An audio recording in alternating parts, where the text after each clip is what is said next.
एक मैया बोली गुरुजी, एक माँ बोली गुरुजी हमारे पति से हमारी लड़ाई बहुत होती है, बहुत झगड़ा होता, बहुत झगड़ा होता। आज हम आपको एक ऐसा उपाय बताएंगे जिससे सदा सदा के लिए आप पति पत्नी का झगड़ा समाप्त हो जाएगा।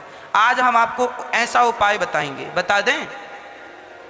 जिनका विवाह हो गया है सावधान होकर सुने, और जिनका नहीं हुआ वो भी सुने, भविष्य में ये बातें काम आएंगी। पति पत्नी को कैसे रहना चाहिए इस विषय पर हम थोड़ा सा प्रकाश डालेंगे, बहुत ज्यादा नहीं।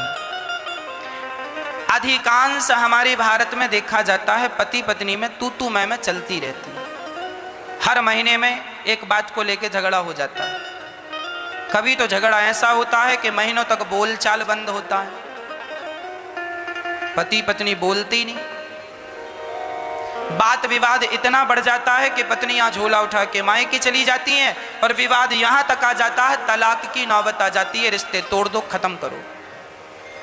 ये स्थितियां कभी नहीं आएंगी आप यदि हमारी एक छोटी सी बात समझ लेंगे तो। देखो, पति पत्नी में कभी झगड़ा नहीं होगा, एक बात समझ में आ जाए तो। क्या?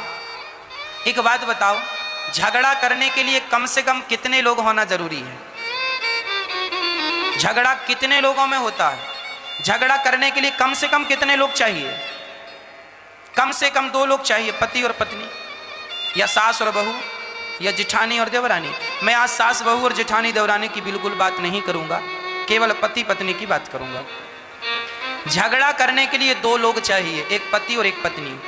अच्छा, एक बात बताओ, शास्त्र कहता है जब तुम विवाह करके आती हो ना, मंडप के नीचे पंडित जी तुम्हारा विवाह करवाते हैं तो वहां वेद मंत्रों के साथ एक चीज तुम्हें बताई जाती है। अब बताई जाती है कि नहीं, पर ये कहा जाता है पति पत्नी तुम अब 2 नहीं हो, अब दोनों एक हो गए।